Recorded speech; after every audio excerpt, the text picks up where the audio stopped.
You're listening to Real Talk Texas on 570 KLIF News and Information. Now, live in studio, your host, local real estate expert Steve Hakes. Welcome to Real Talk Texas. This is Steve Hakes. I'm your host here. Each week, I have the great pleasure of having real estate professionals, attorneys, financial planners, people like that I believe our listeners out there might need in their lifetime at different times. I call it, your panel of experts that you, or trusted advisors that you might need. And so the whole theme of the show here is really bringing experts that you can rely on, that you can count on, that we've vetted out, that are true experts in their field. And last week, we had Doris Jacobs of Alabeth Armand Realtors, and she was talking about the luxury home market, which is very different than some of the other realtors we've had on the show. And Bill Head from Metrotex Association of Realtors talked about what's happening here in North Texas market, and I'm sure you're aware of it. I'm sure our listeners have heard what a hot market we're in right now, and especially in that $100,000 to $300,000, even up to $500,000 price range. Seems to be that homes are going. It's really flipped from a buyer's market to a seller's market, and so we typically to focus totally on North Texas on the show. We do talk about the national numbers a little bit. And so today in the studio, we've brought in a great guest, and we're really excited.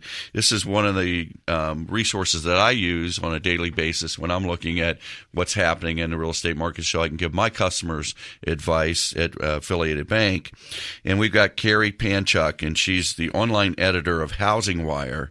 And Housing Wire is based in Dallas, Texas. And so, I always going there, I really didn't realize it was based in Dallas. So Paul Webb, our producer, reached out to Carrie, and she's agreed to come on the show. So welcome, Carrie. Thanks for having us. I appreciate it. And for the listeners out there that may not know about Housing Wire, because I know each industry has their publications or their reporters that really help them get the data that they need. Mm-hmm. Let's talk a little bit for our general public out there and some of the realtors and builders that are listening today. What is Housing Wire? Well, Housing Wire was actually founded around 4 years ago. And it was founded around the time when you started to see we were not in the hard real estate market that we're seeing in North Texas right now. It was a time when there was a lot of distress. Defaults, foreclosures were coming into the pipeline. Housing Wire at that time, it is a monthly publication covering all aspects of the real estate segment. That is everything from real estate investments to actual real estate buying and selling, lending, and then, of course, we focus on the servicing default side. When Housing Wire was founded several years ago, at that time, we were dealing with a market that was essentially crashing nationwide. And Housing Wire was spending, I would say, the past 4 years focused heavily on servicing news, capital markets. Certainly, we've always covered lending and real estate, but we've been coming out of a time of distress and moving towards a time where we're starting to, at least in markets like Dallas and certain markets that are heating up, we're starting to see inventory shrinkage, prices going up, sellers maybe coming back online if they start to feel a little bit more confident about what they can get for their homes. And so Housing Wire has been making this interesting discovery in our own coverage that we have evolved in the past 4 to 5 years. We were initially covering quite a bit about what's happening coming out of Washington, which we still do. Certainly, there's still many regulations coming down. You're from the mortgage segment. You're very familiar with QM. QM came out this year. What does that mean for lenders? So that has been for your listeners out there, you may not know what QM. We use a lot of acronyms in our business. QM is qualified mortgage. It's part of the Dodd-Frank bill, right? And so it's one of the rules that came out. And I just got back from Austin, where the Texas Association of Mortgage Bankers convention was, and we talked a lot about QM down there and what's happening with qualified mortgage or qualified residential mortgage as well, and what the takes were from the bankers, some of the private sector, as well as the HUD and Fannie Mae spoke down there as well. And we'll talk about that a little later in the show as well.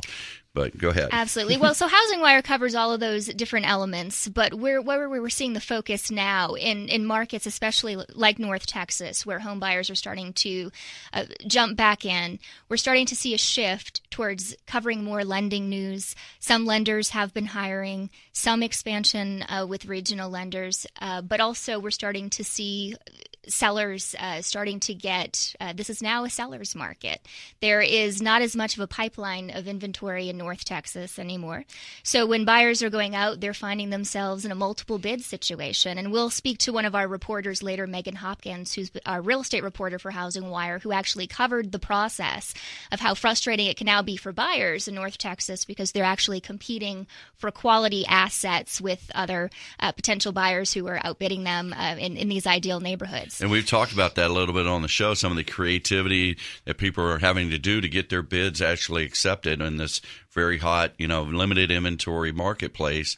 And it was pretty interesting. And you're going to want to stay tuned for that because I'm anxious to get her on live on the show because I've actually spoke about that article that she wrote about how they got that bid accepted. So that's a big difference. It's definitely a big difference out there. And so that's why when I say we've always covered real estate news, housing investment, lending, and servicing. But now that we're starting to see this sort of shape shift in the market, we're now seeing more of our coverage really geared towards what's happening with the buyers and the sellers out there. What are they seeing? What are the competitive strategies that agents are using to get their clients either connected to the homes that they want or to offload these properties and reach out to potential buyers? And it's a very interesting shift because we're also focusing a great deal on how multimedia and social media is playing into getting these sales completed, getting clients connected to brokers, but also getting real estate professionals connected to other vendors in the space.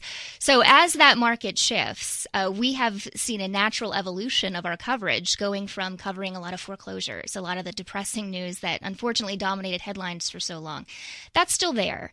There's still a foreclosure pipeline, but we're starting to see price appreciation. We're starting to see borrower workouts. We're starting to see the short sales that picked up when they started to say, okay, let's try to keep more people in or get these situations resolved. The short sale craze went through about 2 years ago, which was a hot issue at our expo. And we'll get into expo a little bit later on. But 2 years ago, everybody was talking about short sales and how to get into short sales at expo. Now it's changed. Now we're talking about that traditional real estate market, just dealing with the regular buyer and seller. And it's a positive shift. And how much that, certainly we don't have the momentum we had in the peak time. But as we continue to move forward, we think we'll see more coverage in that particular space. Well, and we call that, I've been calling that a shift from the distressed to non-distressed inventory that's out there. And that does affect, and supply and demand plays into it as well. You're listening to Real Talk Texas. Today in the studio, we've got Carrie Panchuk from the Housing Wire, and that's a great publication. It's housingwire.com. You get a chance to go to that, check that out. We'll be back in a few seconds, and we're going to talk about some of the social media things that are happening in real estate and how the millenniums are dealing with all that. So stay tuned. You're listening to Real Talk Texas here on KLIF AM 570 News and Information Radio. Hi, Steve Hakes here, host of Real Talk Texas. I love that I get to bring into the studio each week real experts to provide real advice for our listeners. A lot of the stuff you hear in the news is based on national numbers, and that really doesn't mean much to us here in Texas. If you want the inside knowledge about what's going on in our real estate market, that's what I'm here for. Give me a call, 214-643-6021. That's 214-643-6021. Whether you're looking to buy a home, sell a home, or even refinance, I can help you make an educated decision about what's best for you and your family. It's easy. I give you the real facts. You decide what to do from there. Just give me a call. I'm here to help. 214-643-6021. That's 214-643-6021. Or visit us online at realtalktexas.com. And for more great real estate tips from Steve, tune in every Sunday at noon for Real Talk Texas on 570 KLIF.